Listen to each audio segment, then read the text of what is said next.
नमस्कार, जनतंत्र टीवी देख रहा मेरे साथ मैं हूं शंकर दत्त पंत। खबरों की शुरुआत करते हैं। कांग्रेस में कलह पर पार्टी आलाकमान की सबसे बड़ी जो बैठक थी, फिलहाल वो खत्म हो गई है। पंजाब के सीएम कैप्टन अमरिंदर सिंह ने दिल्ली में कांग्रेस के अंतरिम अध्यक्ष सोनिया गांधी से मुलाकात की और इस बैठक के बाद सीएम ने कहा है कि आलाकमान जो फैसला करेगा वो मंजूर होगा। वहीं नवजोत सिंह सिद्धू से जुड़े सवाल पर उन्होंने कहा, सिद्धू साहिब के बारे में कुछ नहीं जानता। आपको बता दें कि सोनिया गांधी और अमरिंदर सिंह की बैठक से पहले प्रियंका गांधी वाड्रा ने कांग्रेस अध्यक्षा से मुलाकात की थी। सोनिया गांधी के साथ सीएम अमरिंदर सिंह की बैठक इसलिए अहम मानी जा रही है क्योंकि पार्टी आलाकमान पंजाब कांग्रेस की अंदरूनी कलह दूर करने की कोशिश कर रहा है। विधानसभा चुनाव से कुछ वक्त पहले पार्टी में फेरबदल की अटकलें हैं।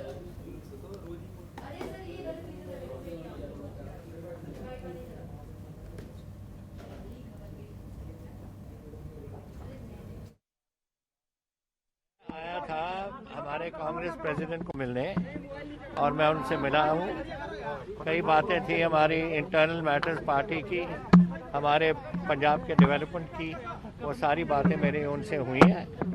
एंड आई हैव जो फैसला कांग्रेस प्रेसिडेंट करेंगे as far as Punjab party is concern और whatever other political activity, we are all geared up to take full action on जो भी वो चाहेंगे। तो we have no problem Punjab के साथ। Punjab is totally geared up for the coming elections and जो भी फैसला कांग्रेस पार्टी में do on anything the Congress president, we are all ready for it. और वहीं गृहमंत्री अनिल विज ने राहुल गांधी के राफेल की फिर से जांच कराए जाने वाले बयान पर पलटवार किया है। अनिल विज ने कहा कि सुप्रीम कोर्ट ने इस बारे में अपना फैसला दे दिया था। इस मामले पर बार बार जांच की बात कहना सही नहीं है। इसके अलावा उन्होंने कहा कि देश की प्रगति, देश की क्षमता, देश की ताकत जब जब बढ़ती है तब तक राहुल गांधी को तकलीफ होती है। उन्होंने कहा कि राफेल की हर स्तर पर जांच हो चुकी है, सुप्रीम कोर्ट की ओर से इसमें क्लीयरेंस दिया जा चुका है, फिर भी वो बार बार कोल्हू के बैल की तरह घूमते रहते हैं जिसका कोई इलाज नहीं है।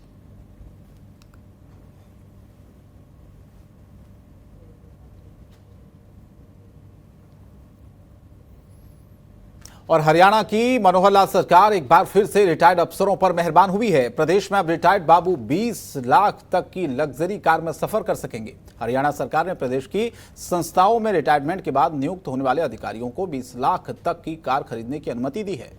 सरकारी संस्थाओं, बोर्ड और निगमों में रिटायरमेंट के बाद नियुक्त होने वाले अधिकारी अपने अंतिम बेसिक वेतन के 10 गुना कीमत तक की कार खरीद सकेंगे।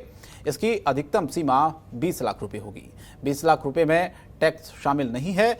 इतना ही नहीं, जो अधिकारी कार नहीं खरीदना चाहता उन्हें 18 रुपए प्रति किलोमीटर के हिसाब से हर महीने 5000 किलोमीटर तक के पैसे दिए जाएंगे। इससे पहले रिअपॉइंट होने वाले रिटायर्ड अफसरों के लिए भी कार खरीदने की कोई नीति नहीं थी। हाल ही में सेवा का अधिकार आयोग में रिटायरमेंट के बाद आईएएस अधिकारी टीसी गुप्ता की नियुक्ति हुई है।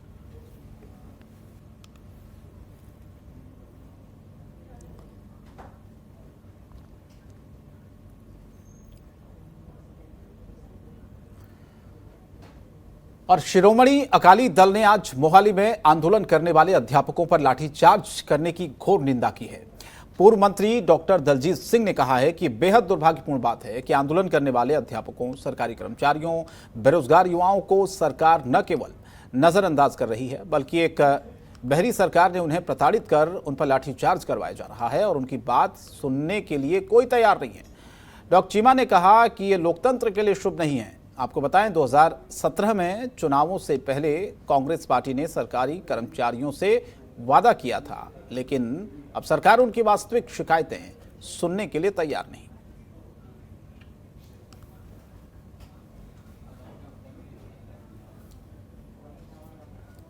ਨੂੰ ਚਾਹੀਦਾ ਹੈ ਕਿ ਲੋਕਾਂ ਦੇ ਮਸਲੇ ਸੁਣੇ, ਵੱਖ-ਵੱਖ ਵਰਗਾਂ ਦੇ ਮਸਲੇ ਸੁਣੇ, ਅਧਿਆਪਕਾਂ ਦੇ ਮਸਲੇ ਸੁਣੇ, ਸਫਾਈ ਸੇਵਕਾਂ ਦੇ ਮਸਲੇ ਸੁਣੇ ਔਰ ਕੋਈ ਨਾ ਕੋਈ ਉਹਨਾਂ ਦਾ ਹੱਲ ਵੀ ਕੱਢੇ। ਇਸ ਵੇਲੇ ਸਿਰਫ ਟਾਈਮ ਪਾਸ ਕਰਨ ਦੀ ਸਰਕਾਰ ਵੱਲੋਂ ਕੋਸ਼ਿਸ਼ ਕੀਤੀ ਜਾ ਰਹੀ ਹੈ ਔਰ ਬਿਲਕੁਲ ਕਿਸੇ ਵੀ ਜਿਹੜੀ ਯੂਨੀਅਨ ਹੈ ਉਹਨੂੰ ਸਰਕਾਰ ਦੀ ਵਰਕਿੰਗ ਦੇ ਉੱਤੇ ਭਰੋਸਾ ਨਹੀਂ ਹੈ। ਨਤੀਜਾ ਇਹ ਹੁੰਦਾ ਕਿ ਲੋਕੀ ਜੇ ਸ਼ਾਂਤਮਈ ਪ੍ਰੋਟੈਸਟ ਕਰਦੇ ਆ ਤੇ ਫਿਰ ਉਹਨਾਂ ਨੂੰ ਪਾਣੀ ਦੀਆਂ ਵਿਛਾੜਾਂ, ਲਾਠੀ ਚਾਰਜ ਤੇ ਹੋਰ ਸਜ਼ਾਵਾਂ ਦਿੱਤੀਆਂ ਜਾਂਦੀਆਂ। ਪਰ ਇਹ ਕੋਈ ਤਰੀਕਾ ਨਹੀਂ ਹੈ। ਟਾਈਮ ਲਗਾ ਕੇ ਮੁੱਖ ਮੰਤਰੀ ਸਾਹਿਬ ਨੂੰ ਆਪ ਬੈਠ ਕੇ ਮੰਤਰੀ ਸਾਹਿਬਾਨਾਂ ਨੂੰ ਬਿਠਾ ਕੇ ਲੋਕਾਂ ਦੀ ਗੱਲ ਤਾਂ ਸੁਣਨੀ ਚਾਹੀਦੀ ਹੈ।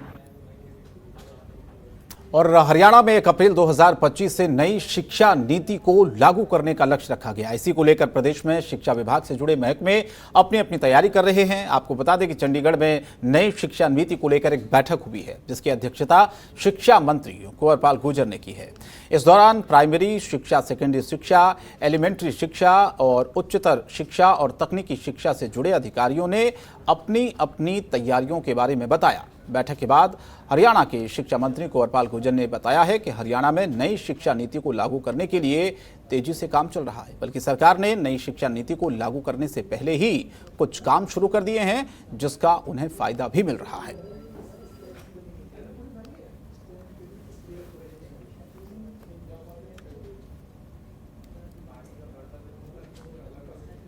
नीति 2020 के बारे में चर्चा के लिए हम इकट्ठे हुए थे और जो एक बड़ा एक लक्ष्य माननीय मुख्यमंत्री जी ने हमें दिया है कि 2025 तक हमने इस नीति को पूरी तरह लागू करना है, तो उसके लिए जो प्रस्तुति दी गई तो मुझे पूरी उम्मीद है कि हम निश्चित तौर से उसको लागू कर सकेंगे। और हमारे लिए एक बहुत अच्छी और उत्साहवर्धक बात यह है कि हमने कुछ कार्य पहले से शुरू कर दिए थे और वही नई शिक्षा नीति में भी हैं। जो हमने शुरू किया था वही नई शिक्षा नीति में भी हैं। तो इससे हमें थोड़ा एक लाभ मिला कि हमें इसका लाभ हुआ कि हमने पहले शुरू कर दिया था, तो हम कुछ उसमें आगे हैं। तो मुझे पूरी उम्मीद है कि इसको हम 2025 तक निश्चित तौर से इसको लागू करेंगे। आज नई शिक्षा नीति 2000 और अंबाला के नारायणगढ़ से कांग्रेस विधायक शैली चौधरी ने नारायणगढ़ और शहजादपुर का औचक निरीक्षण किया, जहां नारायणगढ़ बस स्टैंड और वर्कशॉप में पीने के पानी, शौचालय सहित लाइट और पंखों की जांच हुई और बस स्टैंड इंचार्ज और वर्कशॉप के फोरमैन से मिलकर सभी समस्याओं को जाना। कहा कि इन सभी समस्याओं का पत्र बनाकर सरकार को भेजा जाएगा। जल्द से जल्द सभी समस्याओं को दूर किया जाएगा, जिससे लोगों को परेशानी से निजात मिल सके।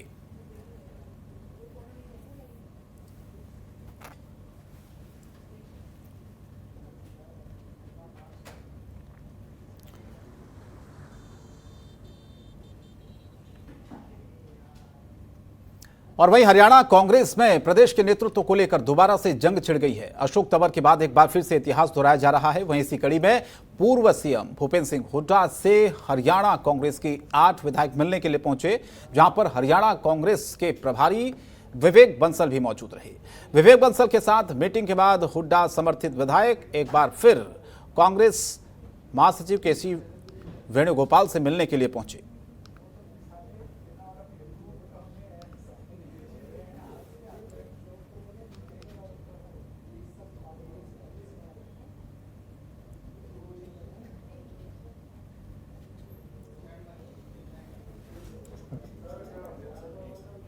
और दिल्ली दरबार में कांग्रेस के कुछ विधायकों ने रुख किया है। कांग्रेस में घमासान जारी है। कांग्रेस में चल रही खींचतान और अध्यक्ष बदलने की चर्चाओं के बीच रादौर से कांग्रेस विधायक बीएल सैनी ने भी अपनी प्रतिक्रिया दी है। सैनी के अनुसार पूर्व मुख्यमंत्री ओपी चौटाला के बाहर आने के बाद राजनीतिक समीकरण बदल गए हैं और कांग्रेस को भी सशक्त अध्यक्ष चाहिए, जो हरियाणा में कांग्रेस को चुनाव जितवा सके। आपको बताएं कि हाल ही में पूर्व मुख्यमंत्री भूपेंद्र सिंह हुड्डा के साथ विधायकों की दिल्ली में कांग्रेस हाईकमान से मुलाकात के बारे में भी सैनी ने बातचीत की और इस दौरान सैनी ने बीजेपी पर जमकर निशाना साधा।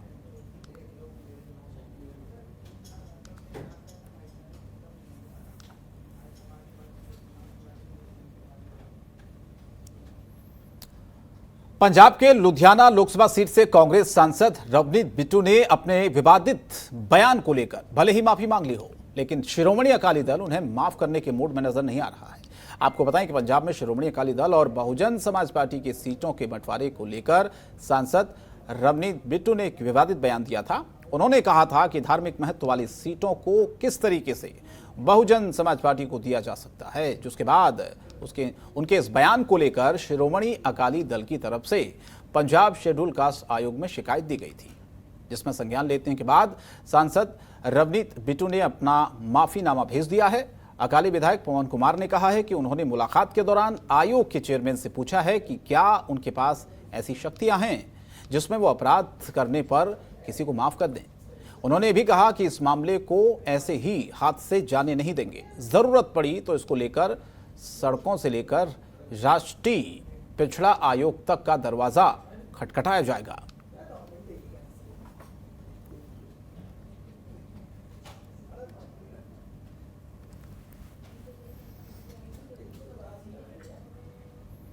और सिरसा के शहीद भगत सिंह स्टेडियम में किसानों द्वारा पक्का मोर्चा लगाया गया है। इस मोर्चे को लगे हुए 9 महीने पूरे हो चुके हैं। इसी के चलते धरना स्थल पर किसानों द्वारा धिक्कार रैली का आयोजन भी किया गया है। रैली में योगेंद्र यादव, डॉक्टर दर्शनपाल, जोगेंद्र सिंह उग्राहा सहित कई किसान नेता पहुंचे।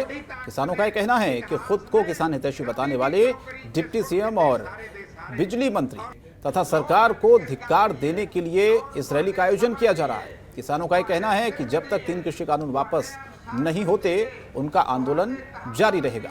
रैली में सैकड़ों की संख्या में किसान व महिलाओं ने हिस्सा लिया।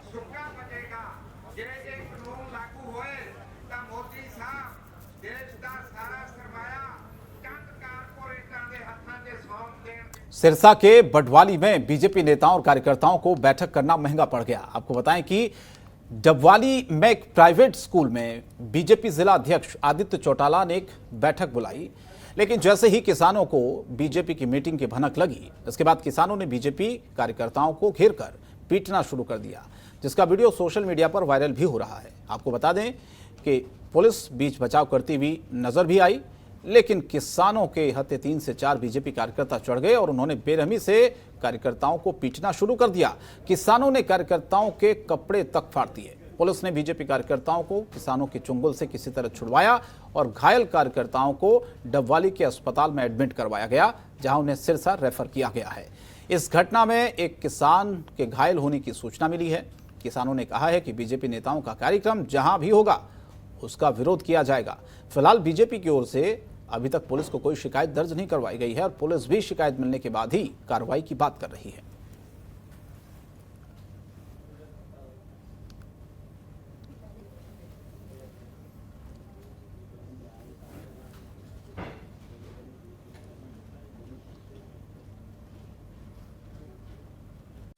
खबरों के निष्पक्ष विश्लेषण के लिए सब्सक्राइब करें Jantantra TV and press the bell icon. Never miss any update.